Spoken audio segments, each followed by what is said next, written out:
Hello, I am Renee Hutchinson, President and Founder of Baby James Foundation. Normally I speak on my childhood of abuse and Baby James's abuse.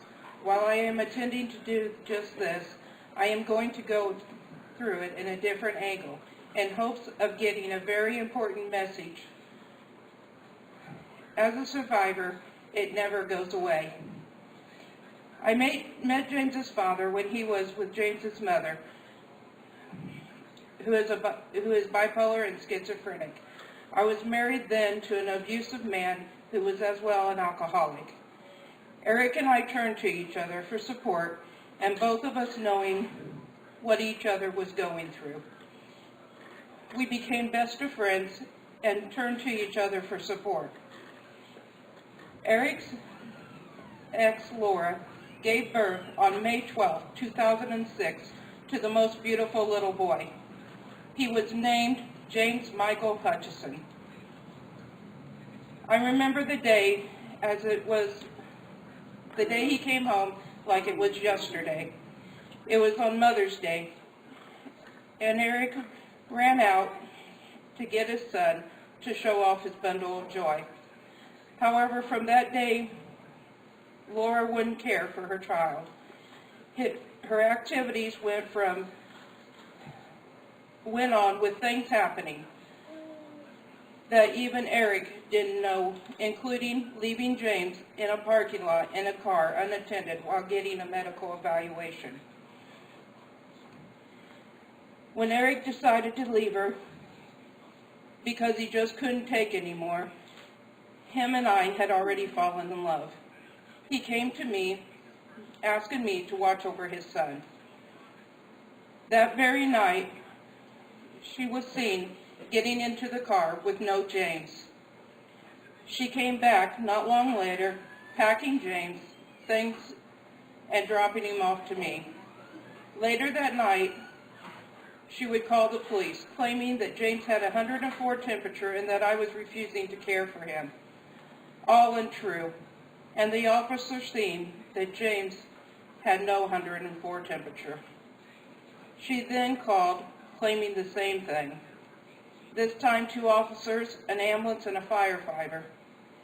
They talked her into getting a mental examination, and I talked to the officers and letting me keep James until DCFS came the next morning. I was then given temporary custody of James. On Memorial weekend, I told my husband I was taking James to see his father. I had no intentions of staying or allowing a father who loved his son to see his son. However, when I went to leave Eric's, I called a friend. She warned me not to go there, for there was cops all over and my ex was threatening to commit suicide. I checked my messages. I had over 20 messages calling me, every name in the book. I called Eric and he had me turn around. A couple James knows now as Grandma Judy and Grandpa Nolan kept James so we could see him every day. DCFS stayed involved with Laura getting supervised visits.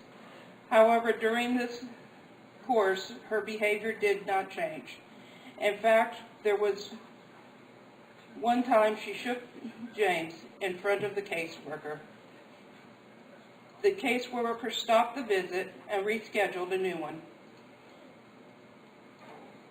She was then seen slapping James on the feet for curling his toes. Eric went back to her, giving her another chance after family members and DCFS talked him into it, claiming it was for the best interest of James to be with his mother.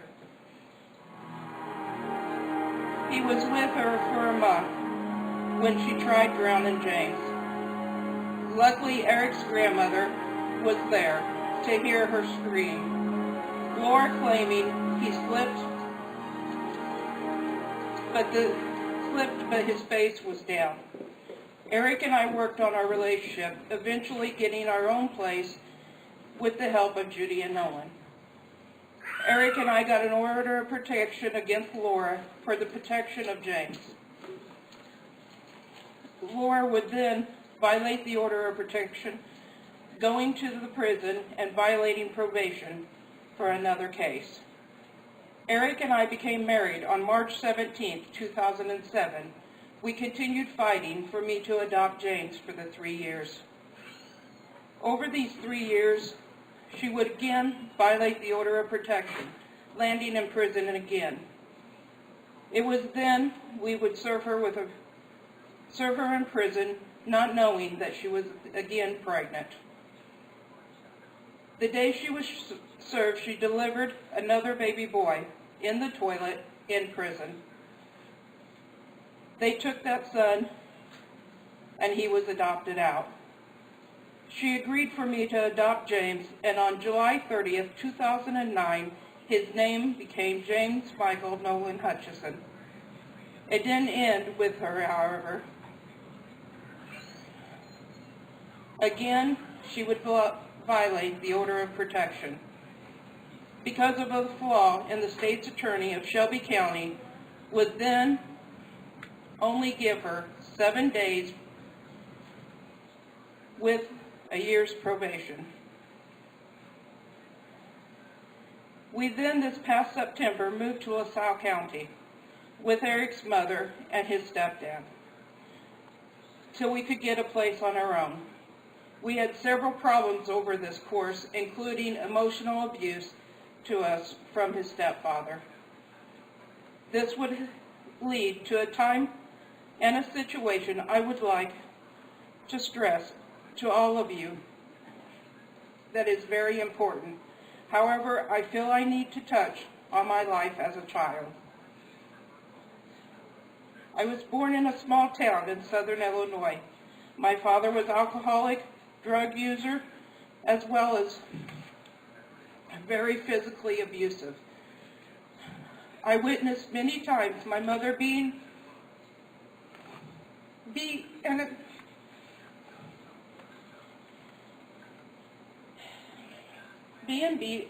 to land her into the hospital. It eventually would turn to my brother and I being beat. My sister always was being protected because she was the youngest and Mom's baby. My mother, she was emotionally and verbally abusive and would only get worse as she left my father altogether.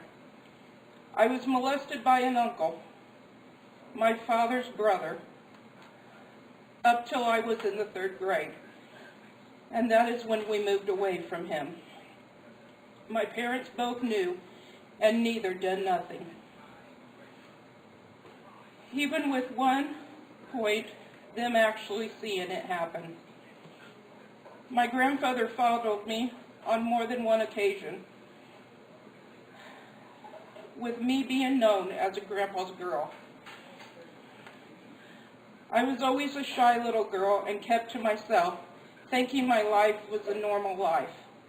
My mother would take, again, another beating, landing her into the hospital.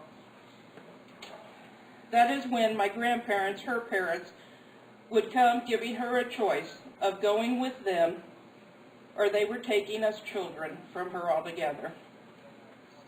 My brother eventually turned to drugs, and she would call my father to come and get him, leaving me to get the abuse for us both.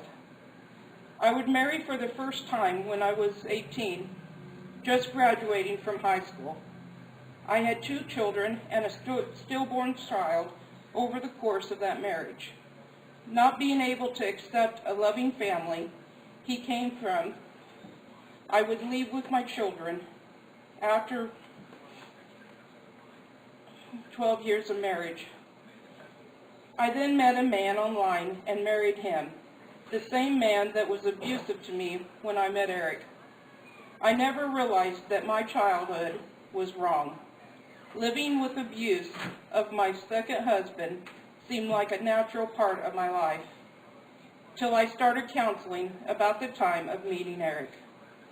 I remember asking the counselor if I had something, the same thing as my parents.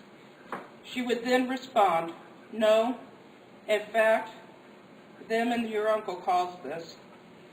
After starting Baby James Foundation and speaking out about my views, things seemed to get easier for me, until I did an event in Macon County this past June.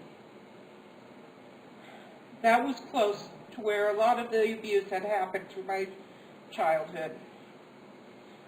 Shortly after, flashbacks would start and depression would start in. I was taking it out on everyone, not understanding why. They would put me on different medication, thinking the medication I was presently on was making things worse. Things mellowed out for me. Then, that's when we moved to LaSalle County. However, living where we was, with the actions going on in the home, the situations just got worse.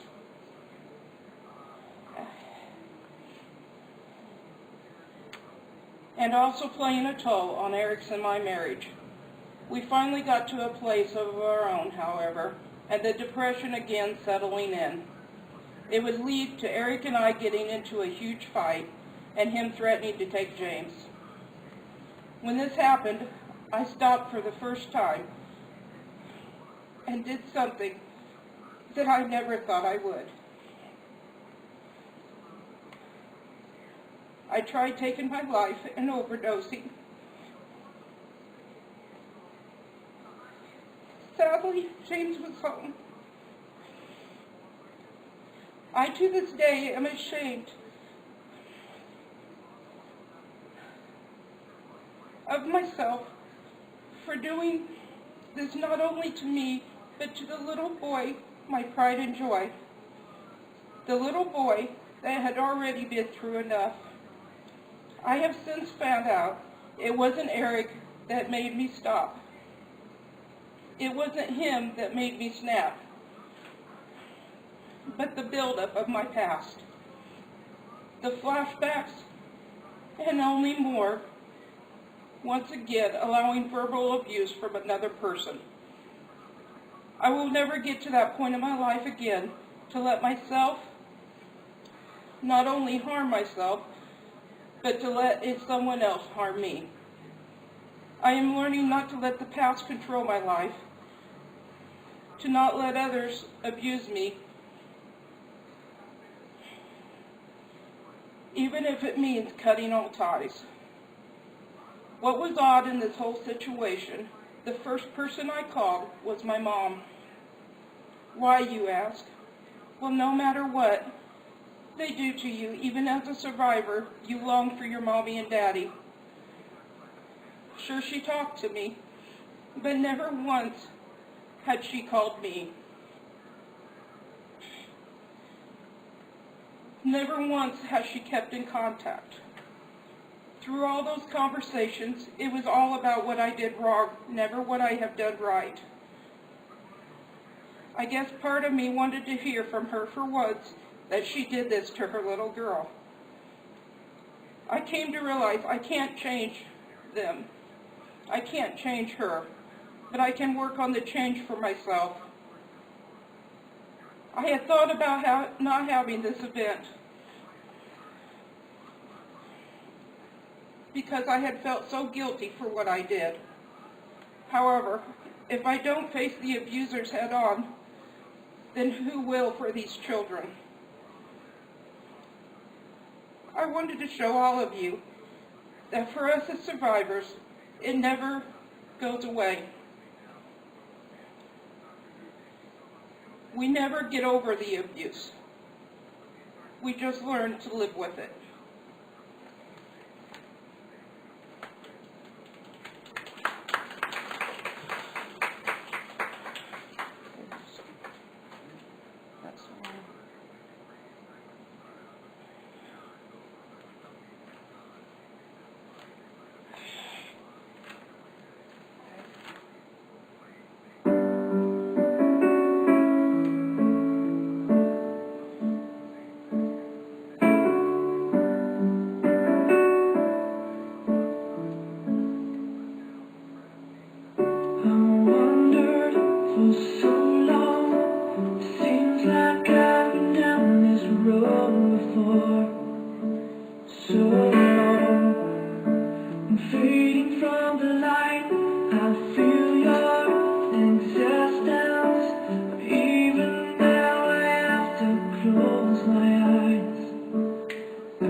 King